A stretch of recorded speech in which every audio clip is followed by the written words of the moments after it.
comment s'est comporté le marché du mois d'août 2025 et que nous réserve l'automne 2025? C'est ce qu'on va regarder aujourd'hui.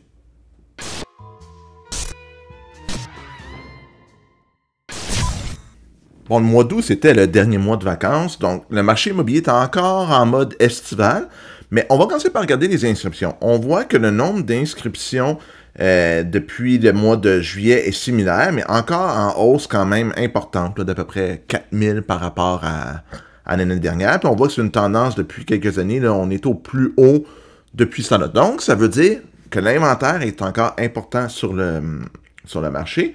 Puis on voit aussi, quand on regarde le nombre, excusez-moi, évidemment, c'est dans ce temps-là que je cherche, nouvelles inscriptions. On regarde les nouvelles inscriptions, bien, on voit qu'il y a eu, en août, 11 000 nouvelles inscriptions versus 9 400. Encore là, plus haut nombre depuis toujours pour un mois d'août. Puis ça poursuit la même tendance que, tu sais, on regardait au mois de juillet, c'était la même chose. À tous les mois, en 2025, c'était plus que l'année dernière. Donc, il y a l'inventaire qui monte sur le marché. Donc, ça veut dire qu'il y a plus de vendeurs. Pourquoi? Ben ça, on va le regarder quand on va parler plus statistiques économiques, tout ça. Est-ce que c'est juste, bon, là, les gens sont rendus au temps de changer, mais l'inventaire s'accroît sur le marché. Mais dans le prochain segment, on va regarder est-ce qu'il y a eu un impact avec les ventes? Est-ce qu'il y a plus de ventes, moins de ventes? Comment se comporte le marché? Donc, prochain segment, on regarde ça. Alors, il y a eu plus de ventes au mois d'août que l'année dernière, environ 700 ventes de plus. Encore là, un peu la même tendance que les autres mois cette année. Puis encore là, voyez-vous, c'est notre meilleur mois d'août depuis 2021 pour le nombre de ventes. Mais n'oubliez pas, il y a plus d'inventaire. Donc, oui, il y a plus de ventes, mais il y a plus de produits à vendre aussi. Donc, la courbe de l'offre et de la demande s'est déplacée. Le marché est bon, les ventes sont bonnes. Les prix, eux, est-ce qu'on continue à monter? Je vous laisse deviner. On ressemble un peu à la même tendance. Mais oui, les prix médians par rapport à l'année dernière, 40 000 $ de plus. Encore là, même chose que les mois précédents. T'sais, on suit la même courbe là, d'à peu près 7-8% année sur année. Puis même chose pour les prix moyens. C'est ce secret de Polichinelle. Là, je vais vous le montrer quand je vais le trouver. Prix de vente moyen, excusez-moi. Même chose, 638 196. Puis n'oubliez pas, on parle toujours marché Grand Montréal, Laval, Montréal, Montérégie, Laurentides, Lanaudière. Puis ça encore là, voyez-vous, 45 000, 48 000 de plus d'augmentation de prix. Donc encore là, un 8-9%. Même paramètre que depuis le début d'année. Puis c'est, là, j'ai pas vérifié, là, mais oui, c'est le plus haut prix moyen des 5 dernières années. Donc le marché immobilier atteint encore des sommets en termes de valeur. Mais je vous fais un petit recap dans le prochain segment, puis on fait aussi une projection pour qu'est-ce qui va se passer à l'automne. Donc là, vous l'avez vu, la courbe de l'offre et demande s'est déplacée, mais le marché est encore vigoureux. Mais je vous dirais qu'on voit des signes de faiblesse, pas des signes de faiblesse, mais c'est pas la folie. T'sais, oui, des offres multiples, si je mets un produit à vraiment en dessous de la valeur marchande, ça va être la folie. Mais même un produit au bon prix va se vendre bien. Les statistiques, j'ai pas mis les délais de vente, mais les délais sont biaisés parce que maintenant, une stratégie que beaucoup de courtiers utilisent, c'est on annule l'inscription, on le remet au lieu de dire je fais une baisse de prix, ce qui tend à comment dire, modifier les statistiques. Parce que si je fais une nouvelle inscription puis je la vends en 5 jours, mais que j'avais sur le marché un prix plus haut pendant 2 mois, mais mon vrai délai, c'est 65 jours, pas 5 jours. Mais le système ne peut pas le prendre en compte, malheureusement. Ce serait peut-être une amélioration à faire, notre association ici, côté statistique. Donc, mais le marché, il est bon. Ça va toujours dépendre des produits, puis je le répète. Puis je vous dirais que cet automne va être un marché similaire à ce qu'on a vu cette année.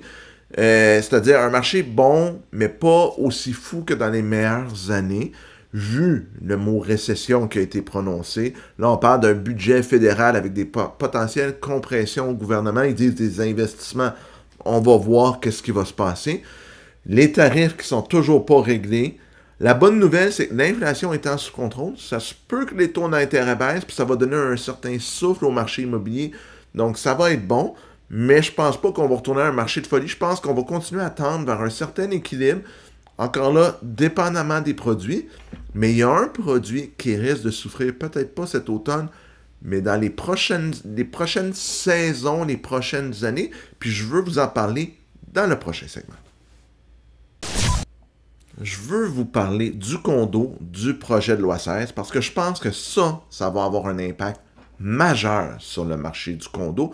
Puis je pense que vous pouvez oublier tout ce que j'ai dit depuis le début de la vidéo, mais si vous êtes propriétaire d'un condo, si vous voulez acheter un condo, là, écoutez ce segment-là, c'est le plus important de tous. Ce que le projet de loi 16 vient faire, c'est qu'il vient encadrer ce qu'on a déjà commencé à voir, c'est-à-dire les fonds d'auto-assurance, les carnets d'entretien, les analyses de fonds de prévoyance. En plus de ça, les syndicats doivent maintenant fournir des attestations de l'état de la copropriété à tout propriétaire qui en fait la demande. Donc, ça va complexifier la gestion pour les petites copropriétés. Les grandes copropriétés avec des firmes de gestion externe risquent d'être pas mieux adaptées, mais vont être plus capables de s'adapter à ça rapidement. Puis ce que je trouve déplorable, c'est que le règlement a été mis en vigueur, mais nous, les courtiers, on n'a même pas de formulaire, entre guillemets, standard. Il faut les concocter. Puis là, les agences les concoctent, les gestionnaires, tout le monde les concocte. Mais probablement que d'ici quelques mois, on va avoir ça. Mais pourquoi je dis que c'est super important? Parce qu'il y a beaucoup de copropriétés qui sont sous-capitalisées dans le fonds de prévoyance, que les frais de copropriété sont trop bas. Donc, imaginez que vous achetez un condo aujourd'hui avec des frais de condo à 250 $, mais que suite à l'étude du fonds de prévoyance, à toutes les études, les carnets d'entretien qui sont faits, vous vous rendez compte que les frais de condo devraient être de 500 $ parce que le fonds de prévoyance a, je dirais, 40 000 $ dedans aujourd'hui, mais il devrait en avoir 80 000 et vous avez une période de temps pour le renflouer. Mais là, qu'est-ce qui va arriver? Ça change un budget là, si je vous dis que vos frais de condo devraient être 2 fois plus. Donc, il y a des copropriétés qui sont à risque de perdre la valeur vu une forte augmentation des frais de copropriété à prévoir, une réforme de la gestion à faire. Puis je vous dirais personnellement que je pense que les plus petites copropriétés sont à risque. Donc, si vous voulez acheter un condo, renseignez-vous sur la loi 16. Faites-vous bien conseiller par un courtier. Puis dites-vous que des frais de condo trop bas sont synonymes d'un problème potentiel. Puis si une copropriété n'a pas les carnets d'entretien, les études de fonds de prévoyance, et pas capable de fournir des attestations, mais moi, je m'en tiendrais loin à court terme. J'attendrai 1 an ou 2 avant d'embarquer là-dedans, parce que les copropriétés ont jusqu'à 3 ans pour se conformer. Donc, c'est sûr que là, les prochains mois, ça va être difficile, puis on ne verra pas d'impact sur le prix. Mais imaginez dans 1 an, une copropriété qui ne s'est pas conformée, ben, il risque d'avoir une grosse atteinte à la valeur marchande, puis des condos pourraient perdre des dizaines de milliers de dollars de valeur, et ça pourrait avoir un impact majeur sur votre portefeuille, que vous soyez propriétaire actuellement, vous soyez acheteur, puis que vous achetez quelque chose aujourd'hui, puis que ça arrive, ben vous risquez d'avoir un problème. Donc, utilisez votre jugement, utilisez les services de professionnels si vous êtes dans le marché du condo. Je pense que c'est hyper important.